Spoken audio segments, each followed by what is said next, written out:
Before I begin, if you're into real, raw stories from everyday life, the kind that make you feel something, make you think, or even make you laugh or cry, don't forget to subscribe to the channel.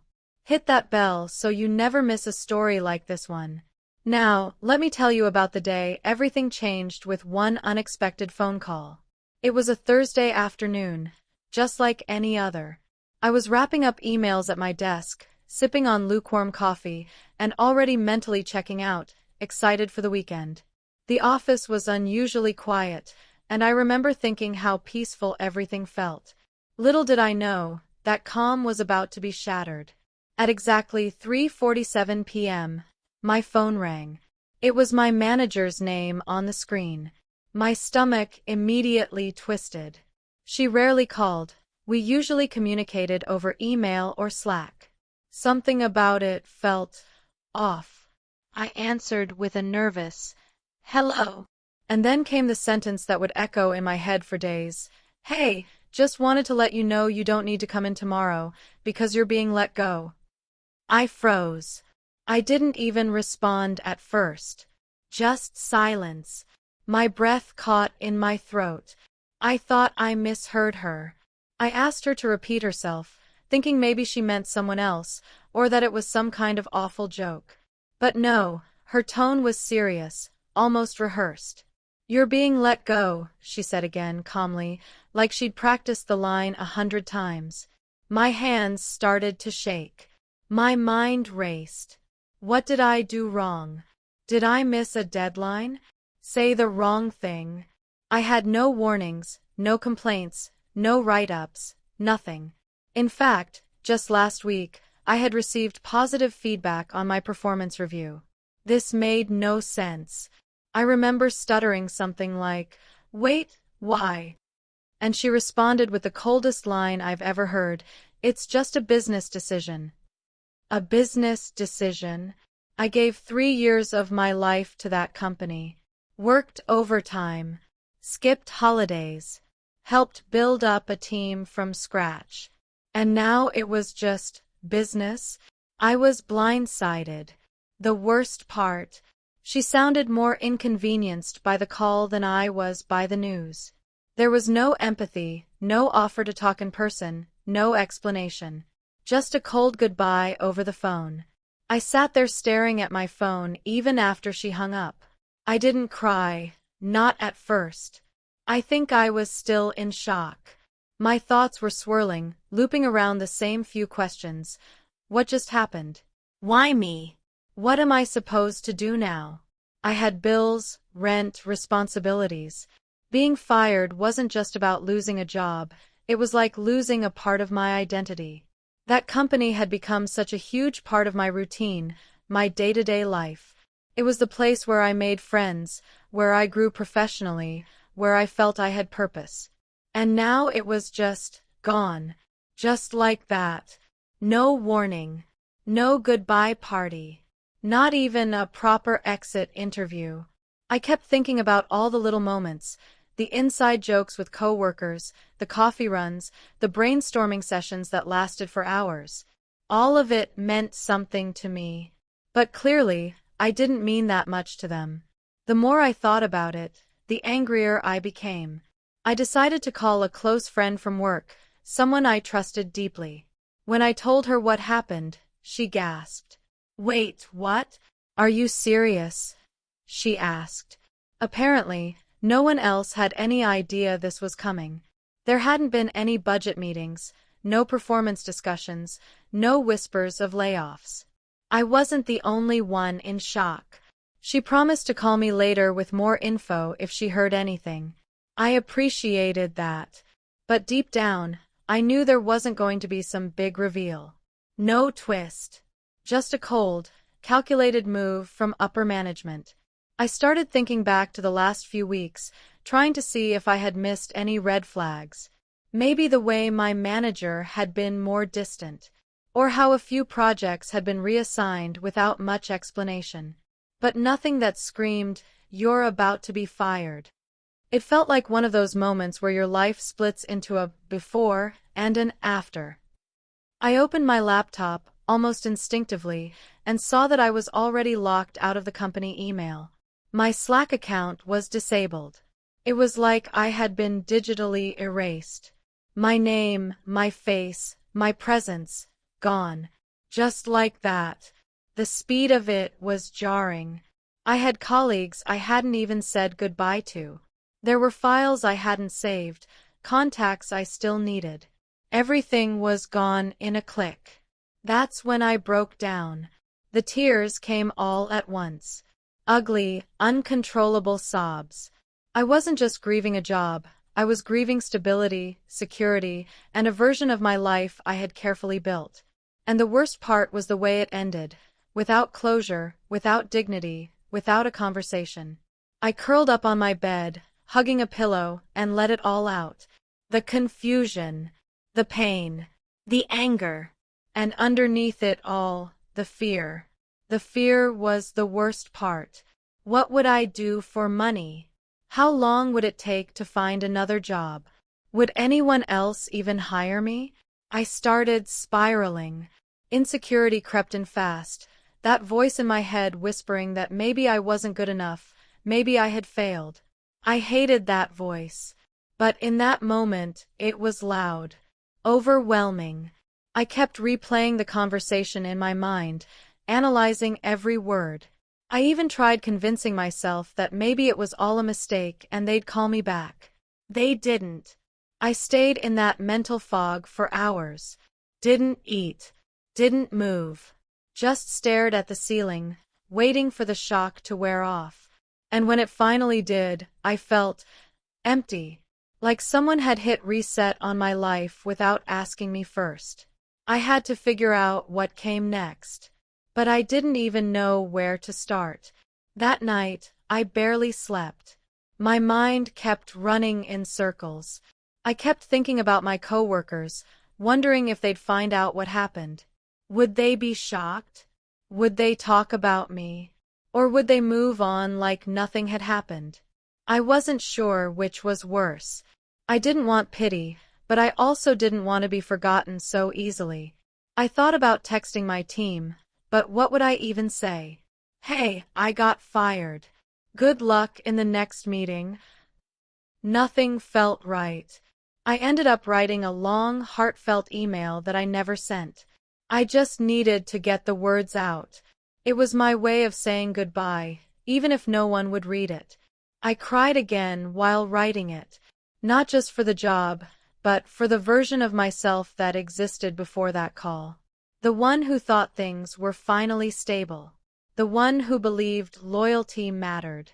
The next morning, I woke up early out of habit. My body still thought I had somewhere to be. But instead of rushing to get ready, I sat on the edge of my bed, staring at nothing. I checked my phone out of instinct. No emails, no messages. Just silence. It was like the world had moved on without me. I got up and made coffee, but it tasted bitter. Everything felt off. I kept waiting for the panic to kick in, but it didn't. Just a dull, heavy sadness. I opened my laptop and started browsing job boards, but the listings blurred together. Every job description felt overwhelming.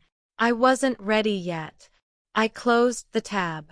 Instead, I grabbed a notebook and wrote down everything I was feeling. All the anger, fear, confusion, and even the moments of clarity that were starting to peek through. Writing helped. It didn't fix anything, but it helped me breathe again. I started to realize that maybe, just maybe, this wasn't the end, just a really painful beginning of something new.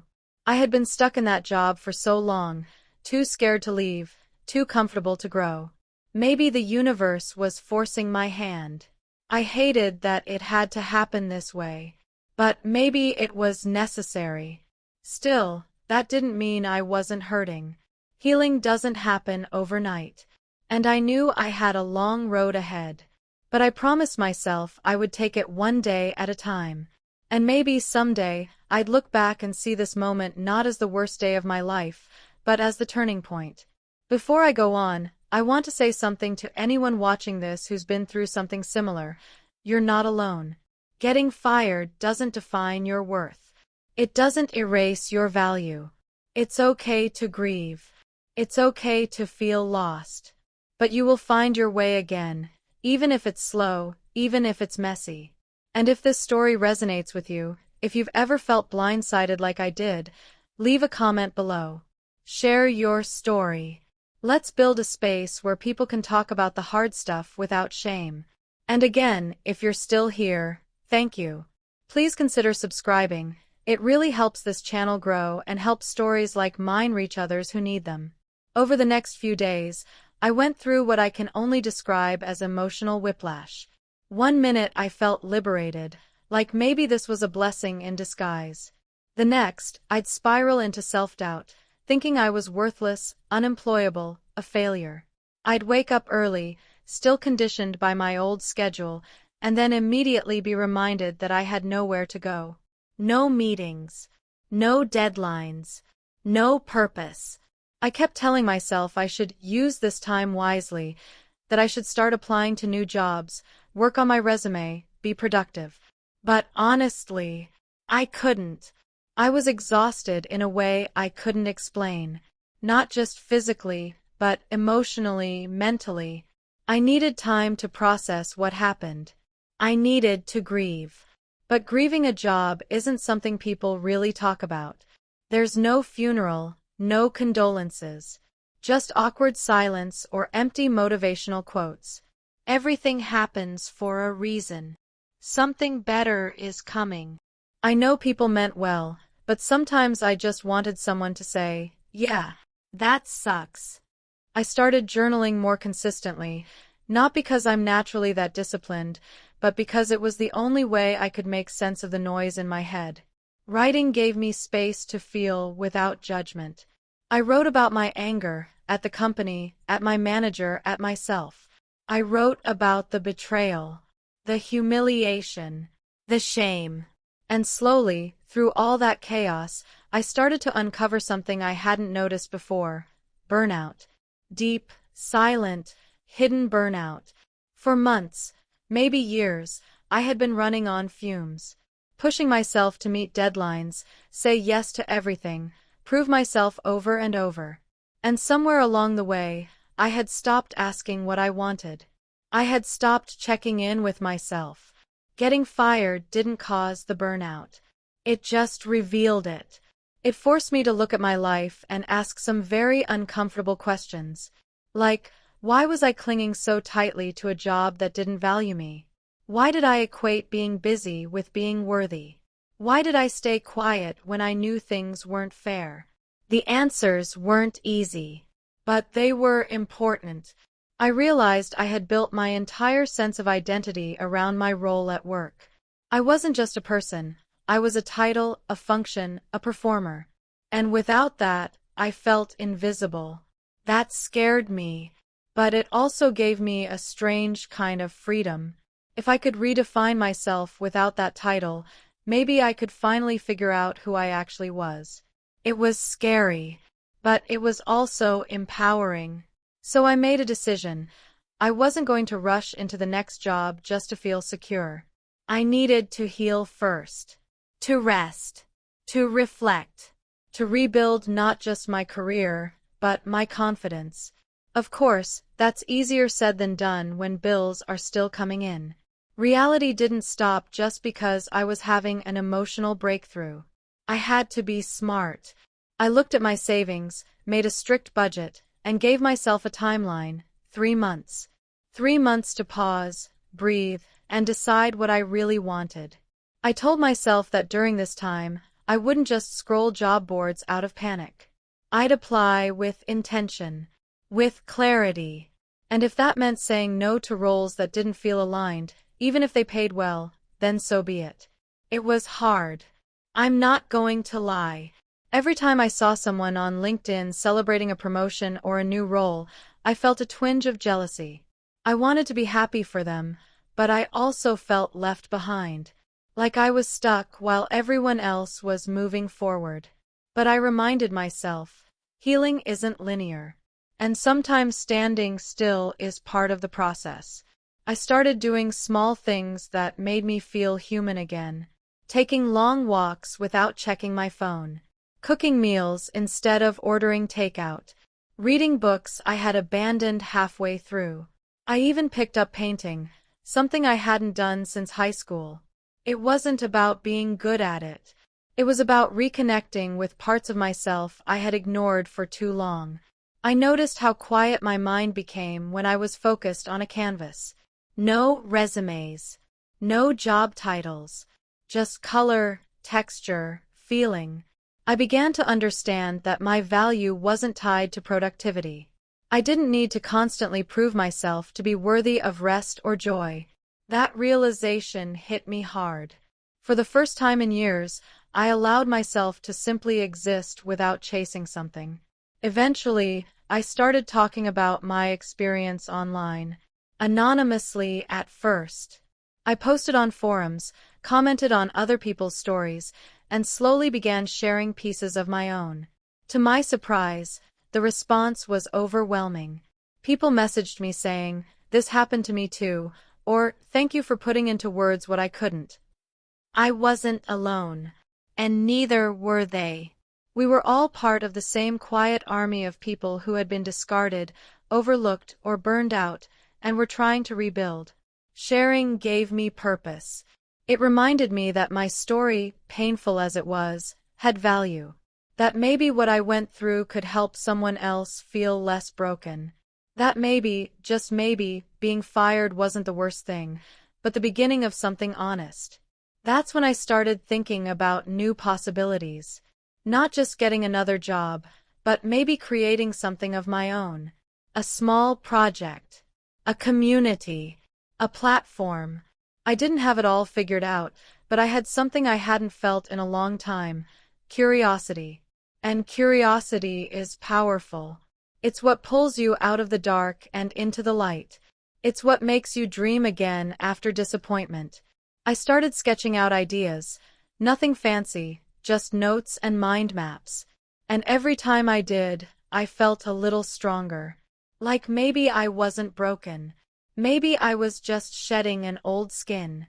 One that never truly fit me in the first place. I started to forgive. Not just the company or the manager who fired me, though that took time, but myself. I forgave myself for trusting them, for staying too long, for not seeing the signs, for being human. I stopped blaming myself for their decision. It wasn't fair, but it also wasn't a reflection of who I was. That realization gave me power. I took back my narrative. I decided I wouldn't let this story end with a phone call. I would rewrite it, on my terms. And that brings us here, to me sitting down sharing this story with you. Not as a victim, but as someone who lived through something hard and came out stronger. If you've ever felt discarded, silenced, or stripped of your worth, please hear this. You are not alone, and you are not broken. Life sometimes has to shatter to be rebuilt. And when it does, you get to choose what you build next. So if this story resonates with you, don't forget to subscribe, share, or comment. Let's create space for the stories that don't usually get told. For the voices that get lost in corporate silence. For healing, growth, and most of all, truth. In the months that followed, something remarkable happened. I started to feel like myself again, but not the version molded by company policies or performance reviews. A different version. A more honest one. One that didn't shrink to fit job descriptions. I revamped my resume, not out of panic, but pride. I included projects I had once overlooked. I reframed achievements in ways that made sense to me, not just to recruiters. I applied only to places where I felt my values aligned. I took interviews slowly, thoughtfully. And the best part? I wasn't afraid anymore. I didn't feel desperate. I had survived the worst part, the fall. Now I was climbing again. And with each step, I trusted myself more. Eventually, I did land a new job. It wasn't the highest paying or the most glamorous. But it was the right one. The culture was kind. The people, respectful. And for the first time I felt seen. Not just as a worker, but as a person. During my first week, my new manager asked me what I needed to thrive. That question alone almost made me cry. It was such a stark contrast to where I had come from. I realized then that I had grown, that the old version of me would have accepted any job just to feel safe. But this version, she waited. She healed. And because of that, she chose better. Even now, the old pain lingers sometimes. I still think about that call, that voice, that moment, but it doesn't haunt me anymore. It reminds me of how far I've come. It reminds me that endings can be beginnings. That being fired wasn't the end of my story. It was the chapter that forced me to turn the page. And I'm so grateful I did. I'm not saying it was easy. It wasn't. But it was real. And sometimes the real stories, the messy, raw, unfiltered ones, are the ones that shape us the most. So here's what I want you to take from all this. It's okay to fall apart. It's okay to feel lost.